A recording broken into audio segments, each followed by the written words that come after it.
Imagine sipping jasmine tea one day and getting a warning the next. That's the contrast to the heart of China's strict bans. Everyday things elsewhere, criminal or taboo behind the Great Firewall. In this countdown we reveal the 15 most bizarre things banned in China but totally legal almost everywhere else. You won't believe who's at the top. Let's kick things off with a ban so odd it rewrites history itself. Number 1. Time travel in TV and movies. Imagine watching your favorite show where the hero leaps through time to fix mistakes. But in China, that storyline is straight up banned. Officials claim it disrespects history, fearing people might question what really happened. Unlike China's strict censors, other countries eat this stuff up. Just look at Doctor Who with over 800 episodes, or Avengers: Endgame making over $2.7 billion worldwide. This ban isn't ancient. It came down in 2011, hitting scriptwriters like a wrecking ball. China's censors don't mess around. They cut entire series, slap fines, and ban repeat offenders. One director joked, "We'd need a time machine to get approval." It's not just about history, it's about loyalty, control, and keeping the story straight. That's like locking every history book in a glass case so no one asks tough questions. International media laughed it off as Orwellian, but Chinese broadcasters kept their heads low, scrubbing episodes clean. Even funnier? No country really bans time travel in fiction. It's a creative goldmine everywhere else. Sources like BBC News and The Guardian reported on it, describing it as one of the oddest censorship moves ever. Picture a smoky old film projector that suddenly burns the reel when you hit rewind. Makes you wonder, if they're scared of time travel stories, what do they fear people might discover? Stick around, our next ban is even weirder. Number 2. Reincarnation without permission. Picture this, a monk closes his eyes, fades away, and is reborn. Except in China, he needs government paperwork first. Since 2007, Beijing has demanded all Tibetan Buddhist reincarnations get state approval. Why? Control. The rule is meant to block the Dalai Lama from naming his own successor, cutting spiritual leadership at the root. Outside China, this sounds absurd. Reincarnation is treated as personal or religious belief. No one from India to Mongolia hands out official reincarnation permits. This policy was no secret crackdown. It came stamped in State Religious Affairs Bureau Order No. 5, like a giant rubber seal on the spirit world. Monasteries that refuse can be punished, monitored, or shut down. "You can die," one Tibetan abbot was quoted as saying, "but you can't come back without their say." It's like telling the wind where it can blow. Globally, rights groups called it religious persecution, sparking UN debates and headlines in Reuters and The Guardian. Meanwhile, there's no other country that requires reincarnation licenses. Truly a one-of-a-kind rule. Imagine a solemn monastery in the mountains, candles flickering, while a government clerk checks paperwork. Here's the kicker. They say it's for order and stability. But ask yourself, what do they fear about an old man returning in a child's body? Buckle up, because the next ban on our list might make you question the line between real and ridiculous even more. Number 3. Certain video games. Now imagine booting up your console only to see "Access Denied" in bold red letters. In China, hundreds of video games are banned for showing blood, zombies, or anything threatening social order. Titles like Plague Incorporated got yanked for simulating disease spread. Even Animal Crossing was removed from platforms after players used it to post protest art. Meanwhile, gamers in the US, Japan, and Europe buy these same titles in broad daylight. No problem, no fear. This didn't pop up overnight. In 2000, China banned consoles entirely for 14 years. When they opened the market again in 2014, censors rushed in with rules that read like a fortress gate. No ghosts. No violence. No wrong history. Enforcement is serious. Companies risk fines, takedowns, blacklists. As one developer put it, it's like designing for a maze with walls you can't see. Culturally, the government says games must promote positive values, so any rebellion or gore is scrubbed. Global gamers shake their heads. Outlets like BBC, Reuters, and Polygon have all covered this cat-and-mouse game. Fun fact, despite bans, China still has over 700 million gamers, often using workarounds. Think of it like locking the candy store but leaving the window open. But if fighting monsters is off limits, what happens when even flowers become dangerous symbols? You won't believe what's next on the list. Number 4. Jasmine flowers and the word jasmine. Picture a delicate white flower so innocent it perfumes weddings, teas, and gardens around the world. But in China, even saying jasmine once raised alarms. After the 2011 Jasmine Revolution protests swept Tunisia, calls went online urging Chinese citizens to stage their own Jasmine Revolution. The government didn't just ban demonstrations, They blacklisted the word itself. Authorities scrubbed jasmine from searches, canceled flower markets in Beijing, and even warned musicians not to perform the folk song Mo Li Hua, a centuries-old classic. Everywhere else, jasmine thrives, sold in bustling Indian markets, sipped in tea shops from London to San Francisco. But in China, censors stomped out anything they saw as a spark for unrest. The Ministry of Culture reportedly called it a dangerous symbol, and online posts about buying the flower were deleted within hours. Enforcement was so tight that florists received hush-hush visits telling them to avoid bulk orders. As BBC and The Guardian reported, it looked like banning a whisper, trying to hold back the wind with your fingers. Yet the crackdown showed how a flower became a metaphor for defiance. Small and fragrant but able to slip through iron bars. Comparable bans? Few. Even authoritarian states rarely blacklist plants. So ask yourself, if a bloom can cause this much fear, what would they do to a silly, honey-loving cartoon bear? Stay tuned. Number 5.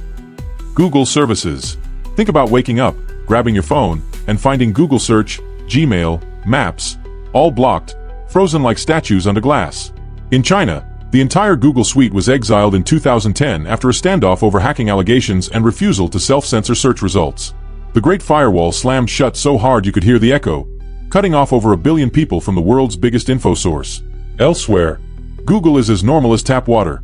3.5 billion searches happen every single day. This clash wasn't subtle. Google itself said, "We won't censor anymore," in a fiery 2010 blog post before redirecting traffic to Hong Kong. China retaliated with blanket bans, pushing homegrown alternatives like Baidu and Tencent services. Enforcement is ruthless. VPN crackdowns, IP blocks, real name registration. It's like putting a padlock on the library and stationing guards outside. Politically, the block is about keeping a tight grip on ideas. Reports from BBC, Reuters, and The Guardian call it a digital iron curtain. Fun fact: despite the ban, Google's parent Alphabet is one of the most valuable companies on Earth, worth over $1.7 trillion. Comparable bans? North Korea has a near-total blackout, but China's system is bigger and more sophisticated. So ask yourself, if the world's biggest search engine is too dangerous, what happens when you try to post a picture of a friendly bear in a red shirt? Don't blink. You'll see why next. Number 6. Facebook. Imagine opening your app to share a birthday pic, only to find a cold gray error message instead. In China, Facebook has been locked out since 2009, following violent clashes in Xinjiang that spread on the platform. Officials blamed it for fueling unrest, treating it like an open microphone for rebellion. Everywhere else, over 3 billion monthly users chat, sell, stream, and rant freely on Facebook, like a giant town square humming 24/7. This wasn't a quiet fade. After the riots, China slammed the gate shut and kept it welded for over a decade. Enforcement is tight. IP blocks, keyword filters, and VPN crackdowns mean even tech-savvy users risk sudden disconnections or questioning. It's like trying to shout across a canyon while someone builds a wall in front of your face. Culturally, the government says it wants social harmony, meaning no uncontrolled voices, no organizing outside approved channels. The block triggered global outcry, with Reuters, BBC, and The Guardian covering the standoff in Silicon Valley trying, and failing, to negotiate its way back in. Fun fact: even Mark Zuckerberg once gave a speech in Mandarin hoping to charm officials, but the ban held firm. Comparable bans? North Korea's blanket blackout is similar, but China's sheer scale makes it the biggest. So think about it. If even birthday wishes and cat memes are dangerous, what about a cuddly cartoon bear? Next up, you'll see how one honey-loving character got the axe. Number 7. Winnie the Pooh. Picture the softest bear in the 100-acre wood, pot of honey in hand, banned for being too cheeky? In China, Winnie the Pooh memes exploded online around 2013, comparing the bear's round face and slow stroll to President Xi Jinping. The government wasn't amused. Officials blacklisted images, banned posts with Winnie the Pooh, and even blocked the 2018 Disney film Christopher Robin from theaters. Elsewhere, Pooh is beloved. Books in 50-plus languages, plush toys in every airport, movies making hundreds of millions worldwide. This wasn't random. Protesters used Pooh as sly resistance, sharing side-by-side photos of Xi and Pooh walking like twins. Authorities struck back hard. Posts vanished in seconds. Entire social media threads nuked. The enforcement is like a giant broom sweeping every crumb of the bear off the internet floor. One netizen joked, "Even honey is now contraband." Culturally, the government insists it's about respect for leadership, protecting national image. Western media, BBC, Reuters, The Guardian, called it thin-skinned and cartoon censorship. Fun fact: China's not alone in banning fictional characters. Saudi Arabia once banned Pokemon for promoting gambling, but no one else went after Pooh this way. Imagine it, a sunny forest stripped of its hero because he smiled wrong. If that feels petty, wait until you see what happens to entire Hollywood movies trying to cross the border. Number 8. Unapproved foreign films. Imagine buying a ticket for the latest Marvel blockbuster only to find it never hits your theater. In China, foreign films must pass government censors to get screened, and only 34 foreign films a year are officially approved under the quota system. Anything too violent, too spiritual, too politically messy? Gone. Deadpool was banned for gore and crude jokes. 7 years in Tibet? Forbidden for distorting history. Meanwhile, the rest of the world munches popcorn watching these on IMAX screens without blinking. This clampdown has teeth. Studios spend millions to edit their films just to please censors. Scenes with ghosts? Cut. Maps showing Taiwan as a country? Redrawn. We rewrite scripts for them, one Hollywood producer admitted. It's like carving a masterpiece with half the tools stolen. Enforcement is rigid. No approval means no cinemas, no streaming. Culturally, China wants control over ideas on screen, positive energy, no embarrassing history. The policy sparked anger from directors, freedom advocates, and movie fans. BBC, The Guardian, Reuters all chronicled the censorship chess match. Fun fact: China is the world's second biggest box office market, pulling in over $7 billion in 2023. So studios bow to the rules. But if a whole movie can be axed for one line, what about tiny puns and clever wordplay? Wait until you see how even jokes can get shut down. Number 9. Puns in advertising and media. Imagine a world where you can't even crack a wordplay joke in public. In China, puns were officially banned in 2014 on TV, radio, and advertising. Officials claimed puns harm cultural heritage and confuse kids learning proper Mandarin. The ban sweeps through billboards, variety shows, even holiday slogans. No more clever plays that bend words for a wink and a smile. Meanwhile, everywhere else, puns are marketing gold. Let us celebrate on restaurant menus or egg-selling deals, in supermarket flyers pulling customers with goofy charm. This rule wasn't a random quirk. Puns have been tools for protest and satire for ages in China. The government saw coded criticism slipping past censors, so they swung a hammer at humor itself. Enforcement can be sharp. Ad agencies get warnings, broadcasts get edits, scripts are rewritten. It's like taking crayons from a classroom to stop anyone from coloring outside the lines. Culturally, authorities want clear, formal speech.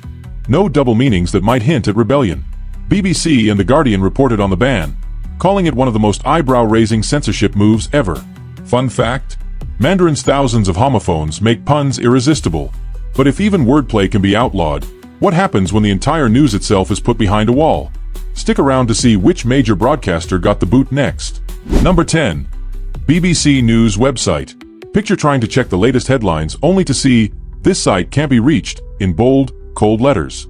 That's the BBC News website in China, blocked and scrubbed from screens since 2018. The ban hit after the BBC aired reports on Xinjiang detention camps, calling them mass internment of Uyghurs. Officials blasted it as fake news, shutting the door tight. Meanwhile, in the UK or US, anyone can read BBC with one tap, from royal weddings to global scandals in real time. But China doesn't just block it softly. Entire IP ranges get blackholed. VPN users see connections throttled or cut.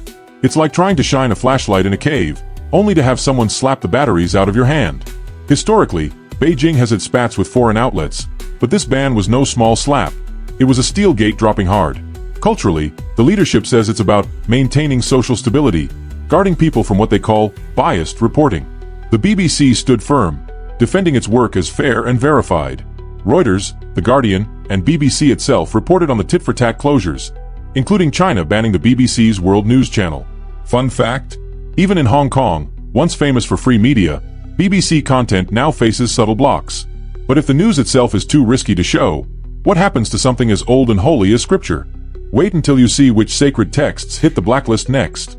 Number 11. Certain religious texts online. Imagine opening an app to read the Bible or the Quran, only to find a blank screen or a polite, "This content is unavailable." In China, selling or freely sharing many religious texts online is banned. In 2018, authorities ordered online retailers to remove Bibles from their listings entirely. Sites were scrubbed, downloads deleted, They said it was to regulate online religious information, but everyone knew it was about control. Meanwhile, you can buy Bibles on Amazon in the US or read Qurans on your phone in Europe like flipping through a magazine at the corner shop. This isn't ancient history. It's recent, sharp policy. Enforcement is ironclad. E-commerce giants like JD.com and Taobao got the memo fast, yanking listings overnight. Even discussion forums can get shut down for illegal religious activity. It's like sealing holy books in glass cases, out of reach but just visible enough to remind you they're off limits. Culturally, the government says it fears foreign influence and social instability, framing faith as a rival authority. Critics called it blatant suppression. BBC, Reuters, and South China Morning Post all reported on the ban's sudden rollout. Fun fact: state-approved churches can still sell Bibles, but only the government-approved version. Comparable bans? Few. North Korea and Saudi Arabia have strict controls, but China's internet rules are uniquely thorough. So if they can erase sacred words online, what do you think they'll do with cartoon violence and rebels? Wait until you see which anime didn't make the cut. Number 12. Anime with bad values. Picture sitting down to watch your favorite anime, only to see a black screen with a notice: content not available. In China, dozens of anime shows have been banned for bad values. Think Attack on Titan, Death Note, Tokyo Ghoul. Why? Too violent, too rebellious, too messy for young minds. Meanwhile, everywhere else, kids trade DVDs, stream episodes on Netflix, and cosplay at giant conventions drawing over 100,000 fans. This crackdown isn't subtle. In 2015 alone, the Ministry of Culture blacklisted 38 titles at once. Platforms like Bilibili had to yank them off instantly. Enforcement is tight. Fines, warnings, even forced apologies from streaming giants. It's like slapping a giant, censored sticker on the screen while fans scramble for pirated copies. Culturally, officials say they're protecting youth, policing anything that promotes gore, anarchy, or even supernatural themes. Critics call it cultural micromanagement. BBC, Reuters, and South China Morning Post all covered the bans as they rolled out like a blacklist scroll. Fun fact: fans sometimes swap code names to talk about banned series in secret online forums. Comparable bans? Countries like Saudi Arabia have blocked some anime for explicit scenes, but China's scope is vast and unrelenting. Just imagine, cartoon rebels too dangerous to show. But if drawn heroes are risky, what about music with tattoos and raw beats? Hang on, next, we're talking about how even hip-hop got censored. Number 13. Hip-hop culture and tattoos on TV. Picture a rapper spitting fire on stage, tattoos glistening under neon lights, except in China, those scenes get cut, blurred, or never air at all. Since 2018, TV regulators have ordered a ban on hip-hop culture, tattoos, and decadent styles on mainstream programs. Officials said they won't let artists with tasteless morals influence youth. Meanwhile, the rest of the world celebrates hip-hop as a billion-dollar industry with chart toppers like Drake and Kendrick Lamar filling stadiums. This rule hit hard and fast. Shows like The Rap of China had to pixelate performers' ink, rewrite lyrics, and sideline outspoken stars. Enforcement was surgical. Censors didn't just block performances, they threatened production companies with fines and blacklists. It's like telling a painter to work only in beige. Culturally, the move was about enforcing socialist core values, avoiding any whiff of rebellion or Western influence. Critics slammed it as cultural sanitizing. BBC, Reuters, and The Guardian reported on the sweeping ban, calling it a crackdown on self-expression. Fun fact: some rappers released clean versions of tracks to get past censors, only to be criticized for selling out. Comparable bans? Iran and North Korea also muzzle music that defies approved values, but China's reach covers millions of screens. Now think, if even tattoos on TV can vanish, what about tools to break the firewall itself? Stick around to see why VPNs turned into forbidden tech. Number 14. VPN services without license. Picture hitting connect on your VPN, watching the globe spin as it links you to freedom. Only in China, that freedom is officially illegal without permission. VPNs, virtual private networks, that aren't government approved are banned because they let users jump over the Great Firewall. Why? Simple.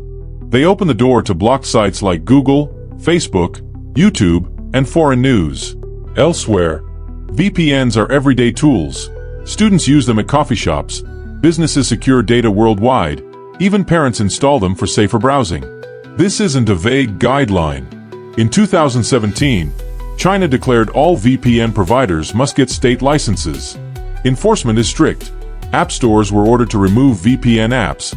Telecom companies forced to shut down personal connections. Users have faced fines. One man in Guangdong reportedly got hit with a 1,000 yuan penalty. It's like locking all the doors in a giant mansion and letting you out only with a guard's approval.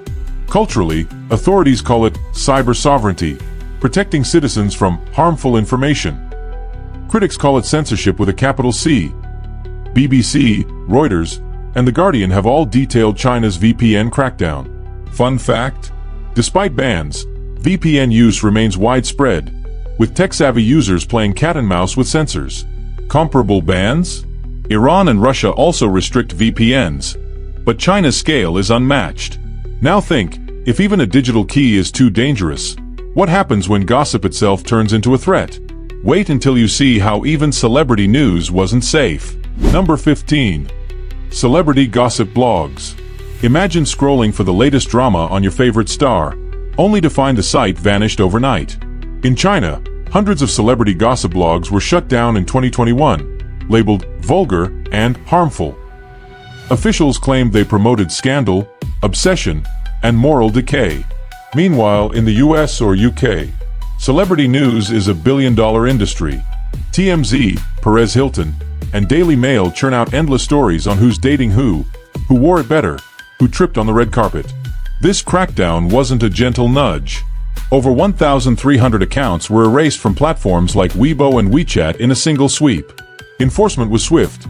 Entire teams were assigned to hunt down harmful fan culture that they said sparked fights between rival fandoms. It's like smashing every mirror in a dressing room because someone might admire themselves too much. Culturally, the government says it's about purifying the internet, building role models with positive energy. Critics slammed it as moral policing. BBC, Reuters, and The Guardian tracked the campaign, noting Beijing's special distaste for out-of-control celebrity worship. Fun fact: some die-hard fans went underground, using code words and private groups to keep gossip alive. Comparable bans? North Korea heavily controls celebrity images, but China's focus on gossip culture is uniquely fierce. So ask yourself, if even harmless whispers about idols can be stamped out, what does it say about the power of words? Maybe, just maybe, what's forbidden tells us more than what's allowed. These bans reveal a stark truth. Controlling ideas can mean controlling everything, from flowers to search engines. As threats to authority evolve, so does censorship. But one thing remains clear: the more you restrict, the more people find new ways to speak. What do you think about these bans? Tell us in the comments below. And don't forget to like, share, and subscribe for more eye-opening stories.